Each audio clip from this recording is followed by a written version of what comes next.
সেটা সময় বলবে। কিন্তু মাহফুজ আলম যে স্ট্যাটাসটা দিয়েছেন, আওয়ামী লীগ ফিরে আসছে। আমি যদি প্রশ্ন করি, আওয়ামী লীগ ফিরে আসছে মানে কি আওয়ামী লীগ কি ছিল না?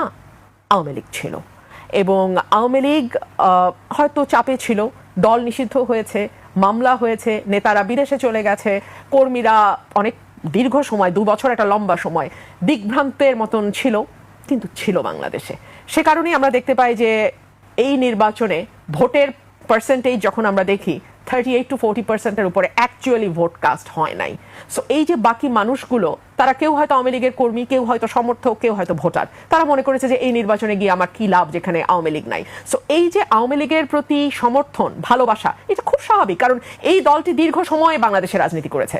পাকিস্তান আমলে এই দলটির জন্ম হয়েছে, 70-এর উপরে বয়স এই দলটির, এবং বাংলাদেশের মুক্তির সংগ্রাম, বাংলাদেশের স্বাধীনতা যুদ্ধ এই দলটির নেতৃত্বে হয়েছে, এবং তারপরে বাংলাদেশে দীর্ঘ সময় আওয়ামী লীগ কখনো সরকারি দলে কখনো বিরোধী দলে থেকেছে। সো আওয়ামী লীগ চলে গেছে, আওয়ামী লীগ হারিয়ে গেছে কথাটি বললে কারো কারো হয়তো ভাল লাগবে, কেউ কেউ হয়তো এক ধরনের আত্মতৃপ্তিও পেতে পারেন, কিন্তু বাস্তবতা হলো আওয়ামী লীগ ছিল এবং আওয়ামী লীগ আছে।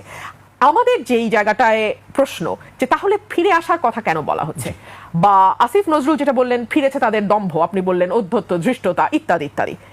আমি যদি পাল্টা প্রশ্ন করি, যখন গত 17 মাস অন্তর্বর্তীকালীন সরকার এবং পরবর্তীতে 3 মাস এই নির্বাচিত বিএনপি সরকার, অর্থাৎ সব মিলিয়ে প্রায় 1.5 বছর 2 বছরের কাছাকাছি সময়টিতে আপনি ন্যূনতম সুশাসন নিশ্চিত করতে পারেন নাই, যখন আপনি একটার পর একটা মব দেখে চোখ বন্ধ করে থেকেছেন, যখন মেয়েদেরকে লাঞ্ছিত হতে দেখেছি এবং আমরা দেখেছি যারা লাঞ্ছনা করছে তাদেরকে ফুলের মালা দিয়ে থানা থেকে বরণ করে নিয়ে আসা হচ্ছে, যখন আমরা দেখেছি ভয়াবহ রকম দক্ষিণ পন্থার উত্থান ঘটেছে গত 2 বছরে, যখন আমরা দেখেছি উগ্রবাদ, মৌলবাদ একটা ভয়াবহ রূপ নিয়েছে, যখন আমরা দেখেছি গত কয়েক মাসে 100-এর উপরে শিশু ধর্ষণের শিকার হয়েছে, যখন আমরা দেখেছি ব্যাংকগুলোতে গ্রাহকরা যাচ্ছে ফিরে আসছে খালি হাতে, চিৎকার করছে ব্যাংকের বাইরে দাঁড়িয়ে যে কেন তারা তাদের সামান্য কিছু সঞ্চয় ব্যাংক থেকে তুলতে পারছে না, তখনই তো আওয়ামী লীগ ফিরে এসছে।